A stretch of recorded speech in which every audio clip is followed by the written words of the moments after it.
নমস্কার। বছরের এই সময়টা সুন্দরবন অঞ্চলে বিভিন্ন ব্যাঘ্র দেবতার পুজো হয়। এই সময়টা একটা বাঘেরা প্রায়ই গ্রামাঞ্চলে চলে আসে। আর শুধু তাই না, সুন্দরবনে যে সমস্ত মানুষ, সুন্দরবনই যাদের অন্নের সংস্থান, তারা বাধ্য হন এই সময় বনে প্রবেশ করতে। আর সেখান থেকে নানা রকম জন্তু জানোয়ার, বিশেষত সুন্দরবনে জন্তু জানোয়ার বলতে বড় মিয়া, বড় শিয়াল বলা হয় এদের, আর কুমির। আটঘাট বেঁধে চলতেই হয়। আট মানে উঁচু জমি, নদীর থেকে উঁচু জমিটা। কুমির লুকিয়ে থাকে ঝোপের মধ্যে, একা নিরীহ পথিক পেরে টেনে নিয়ে চলে যায় জলে।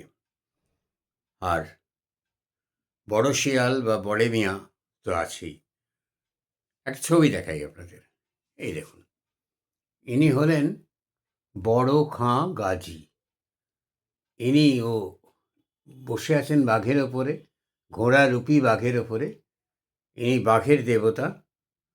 ইনি হিন্দু মুসলমান উভয়ের দ্বারা পূজিত এক দেবতা। তো এই বড় খাঁ গাজী বাঘের দেবতা, এনাকে জিন্দা পীরও বলা হয়। জিন্দা পীর মুসলমান ইসলাম ধর্মের একটা পোস্ট। গাজী সাহেব বলে ডাকা হয়। জাতি ধর্ম নির্বিশেষে এর পুজো দেয়। পেটের কাছে আর প্রাণের ভয়ের কাছে ধর্মও নেই, জাতিও নেই। সুন্দরবনে ঢুকতে হবে, মধু সংগ্রহ করতে হবে, সেই মধু বিক্রি করে পেট চালাতে হবে, মাছ ধরতে হবে, সেখানে বাঘ আক্রমণ করবে। বিধবার গ্রামই আছে একটা সুন্দরবন অঞ্চলে। সেখানকার মানুষেরা ভেবে দেখে না হিন্দু না মুসলমান, যিনি রক্ষা করবেন তিনিই রক্ষাকর্তা। অদ্ভুত সংস্কৃতির মেলবন্ধন হয়েছে, পাশাপাশি হাত ধরাধরি করে আছে। রাজনৈতিক নেতারা ঢুকলে আর থাকবে না, তারা বোঝাবেন যে এই ও হিন্দু, এই ও মুসলমান ইত্যাদি প্রভৃতি। গাজী সাহেব বলে ডাকা হয়। জাতি ধর্ম নির্বিশেষে পুজো হয়। হিন্দু মুসলমান সবাই পুজো দেয়। ফকিরেরা এর পুজোটা করেন। ফকিরদের করা পুজোকে হাজত বলা হয়। হাজত। এখানে বলা হয় গাজী মিয়ার হাজতে সিন্নি সম্পূর্ণ হলো। হিন্দুগণে বলো হরি, মুসলমানে আল্লাহ বলো। অপূর্ব অপূর্ব। এই ছড়া জনারণ্যে প্রচলিত নয়, সাধারণ্যে প্রচলিত নয়। আমরা জানি না এই ছড়াটা, কিন্তু এই ছড়া বলা হয়েছে। আর নদী পার হওয়ার সময় এই মাঝিরা বড় খাঁ গাজীর, হিন্দু আছে মুসলমানও আছে, বিষ্টু ধেড়িচি যেরকম মাঝি হিসেবে আছে, আহাদ মোল্লাও আছে। নামগুলো কাল্পনিক না, আমার দেখা নাম। বিষ্টু ধেড়িচি যেরম আছে, আহাদ মোল্লাও সেরম আছে। আরও কি জানেন? আরও ওখানকার অঞ্চলে ফেলে যাওয়া পর্তুগিজরা, যারা কোনো না কোনো পরিবারে ঢুকে দু একজনকে বিয়ে করেছিল, তারা সেই পরিবারের নামটা এখনো বহন করছে। সেখানে অনন্ত পিতৃ বিশ্বাসও আছে। সবাই কিন্তু এই একই দেবতার পুজো করছে। ভয়টা প্রাণের, ভয়টা রুজি রোজগারের। নদী পার হওয়ার সময় মাঝিরা বলেন, আমরা আছি পোলাপান, গাজী আছে নিখাবান, শিরে গঙ্গা দরিয়া। দেখুন, শিবের মাথায় গঙ্গা, আবার বড় খাঁ গাজীর মাথায়ও গঙ্গা। পাঁচ পীর বদর বদর বলো। পাঁচজন পীর বলে, পাঁচ পীরের নাম করে ওরা যে বদর বদর বলে নৌকা যাত্রা করে খালের মধ্যে দিয়ে বা নদীর মধ্যে দিয়ে। নদীতে সাধারণত কুমির আসে না, খালে ভীষণ কুমির। আর ওই যে যাতায়াত করে, তখন সেই পাঁচ পীরের অন্যতম পীর হলেন এই আমাদের বড় খাঁ গাজী। সুন্দরবনের এই যে বড় খাঁ গাজী, ইনি অপূর্ব রূপবান পুরুষ। এর রং ফর্সা, মুসলমানদের মতো পাগড়ি বাঁধেন, উষ্ণীষ, চোগা, চাপকান পরেন, একদম যোদ্ধার পোশাক। আর বাঘে চড়া, এ যে ঘোড়া, সে আসলে বাঘে চড়া। সুন্দর দাড়ি আছে, আর কান অবধি দাড়ি জোড়া রয়েছে পর্যন্ত, গোঁফ, লম্বা জুলপি, হাতে কোনো একটা অস্ত্র বা আশাবাড়ি থাকে। আশাবাড়ি জানেন তো, ওই মাথাটা বাঁধানোর উপর দিয়ে আশাদণ্ড থাকে। আর কিন্তু এই যে মূর্তি না, এই মূর্তির পুজোটা কম হয়।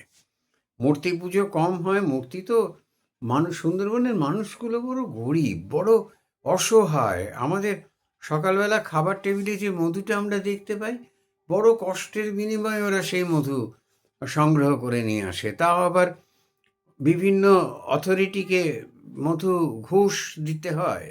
টিন টিন মধু বেরিয়ে যায় এতে। যেটুকু পায় বিক্রি করে ওদের সংসার চলে। তো সব জায়গায় ওরা মূর্তি করতেও পারে না। বছরে একবার মূর্তি করে হয়তো বড় করে পুজো করলো।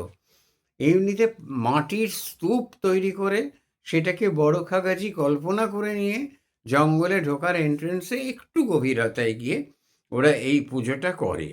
আচ্ছা, স্তূপ প্রতীককে পুজো করে, নৈবেদ্য দেয়। বড় খাগাজি কিন্তু নিরামিষাশী। দেখুন, মুসলিম দেবতা কিন্তু নিরামিষাশী। ইসলামে তো দেবতা মূর্তি নেই, তবু তারা দেবতা মূর্তির পুজো করছে। এই সংস্কৃতি আমাদের রাজনৈতিক দলগুলো তুলে ধরে না, যে ওরা মূর্তি পুজো করে, তুলে ধরে না। কেননা তুলে ধরলে ভোট পাবে না। আচ্ছা, নৈবেদ্য হলো বড় চিনির ফেনি বাতাসা। আচ্ছা, ফুল বাতাসা বলে, গুড়ের হলে ফেনি বাতাসা, চিনির সাদা হলে ফেনি বাতাসা, ফুল বাতাসা বলে। বীরখণ্ডী, এলাচদানা, আর এই সময় সদ্য ওঠা নবাত বা পাটালি। নবাত শব্দটা হচ্ছে নতুন গুড় বাজারে এসছে, নববার্তা দিচ্ছে সে, সেই জন্য নবাত। আর ক্ষীর দেয়া হয় অথবা দুধের সিন্নি।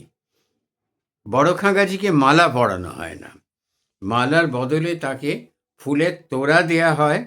আর অনেকেই মানসিক করে, বাড়ির মেয়ে বউরা মানসিক করে যে মা আমার কর্তাকে ফিরিয়ে দিও, মা আমার ছেলেকে ফিরিয়ে দিও, মা বা বড় খাগাজির বোন বিবির কাছে এই মানসিক করে।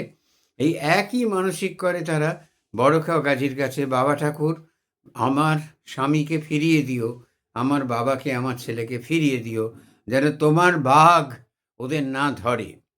তো এই তারা তখন মানসিক করে ওদের তো কিছু বিশেষ পয়সা কড়ি নেই, আমরা ছলন দেব তোমাকে মানসিক শোধ হিসেবে। ছলন কি? ছলন হলো হাতি ঘোড়ার মূর্তি। এই বীরভূম বাঁকুড়া অঞ্চলে যান, দেখবেন গাছের তলায় কালেকশন করার মতো হাতি ঘোড়া পড়ে রয়েছে। এরা ছলন বলতে দেয় ঘোড়া। অবশ্য বড় খাগাজির ঘোড়া তো আর রেসকোর্সের ঘোড়া হবে না, সে হলো গিয়ে আদতে বাঘ। বাঘের মতো ঘোড়ার এরা ছলন সেখানে রেখে আসে। আর মেয়েরা, বাড়ির মেয়েরা বড় খাগাজির কাছে শুধুমাত্র তার সন্তান যিনি জঙ্গলে গেছেন তার জন্য যে প্রার্থনা করে তা কিন্তু নয়, প্রার্থনা করে গৃহপালিত পশুর জন্যও। বড় খাগাজির এলাকা খুব বিস্তৃত, এমনকি ময়মনসিংহ গীতিকাতেও আমরা পাই যে মহুয়া গাইছে, চাইব কোন পৃথিবী গো বৈন্ধা কইলাম স্থির, মন্তর বন মোকামে সুন্দর বন মোকামে বন্ধ নাম গাজী জিন্দা পীর। এই গান সে গাইছে। দক্ষিণ রায়ের, আবার এই গাজী পীর আবার দক্ষিণ রায়ের প্রতিস্পর্ধী। সে কৃষ্ণচন্দ্র রাম রায় রায়মঙ্গল কাব্যে লিখছেন যে দুজনের মধ্যে কি ভয়ঙ্কর যুদ্ধ হয়েছিল, সেই যুদ্ধ মিটিয়ে দেন আবার কৃষ্ণ এসে। কীরকম অদ্ভুত সুন্দরভাবে লোক সংস্কৃতি হচ্ছে পৃথিবীর শ্রেষ্ঠ সংস্কৃতির একটা। ক্লাসিক্যাল সংস্কৃতিতে অনেক কিছু ছেঁকে বেছে করা হয়েছে, লোক সংস্কৃতিতে করা হয়নি। সেখানে যুদ্ধের বর্ণনায় বলছে, ক্ষিতি করে টলমল হেন বুঝি যায় তল, বিকল সব দেবগণ, কবি কৃষ্ণ রাম ভনে, দুই সিংহ যেন রণে, করোনা কারো অল্পবোধ, কাউকে অল্পবোধ ভেবো না। শুনো অপরূপ কথা, ঈশ্বর আসিয়া তথা, উত্তরীলা ভাঙিতে বিরোধ। ঈশ্বর স্বয়ং নেবে এসে সেই বিরোধ ভেঙে দিলেন। অর্থাৎ গাজী পীর আর দক্ষিণ রায়ে সন্ধি হলো, অর্থাৎ প্রতীক কি হলো, হিন্দু মুসলমানের সন্ধি হলো। আবার কোনো কোনো গাজী পীরের পটে দেখা যায় যে গঙ্গা দেবী এর মাসি, গঙ্গা এর মাসি, এবং সেখানে গঙ্গা আঁকা হয়। আর গাজী পীর দক্ষিণ রায়ের সম্বন্ধে শেষ কথা এইটুকু বলতে পারি, ওই অঞ্চলে ঘুরে লোকজনের সঙ্গে কথা বলে আমার যেটুকু ধারণা হয়েছে, অতীতে এরা সকলেই মানুষ ছিলেন, দুর্দ্বন্দ্ব প্রতাপ মানুষ ছিলেন, আগলে রাখতেন গ্রামের মানুষকে। পরে এদের মৃত্যুর পর এদের অভাব যাতে বোঝা না যায়, সেই জন্য এদেরকে ভগবানে উত্তীর্ণ হয়েছেন এরা, এদের মূর্তি করে পুজো হচ্ছে। নমস্কার।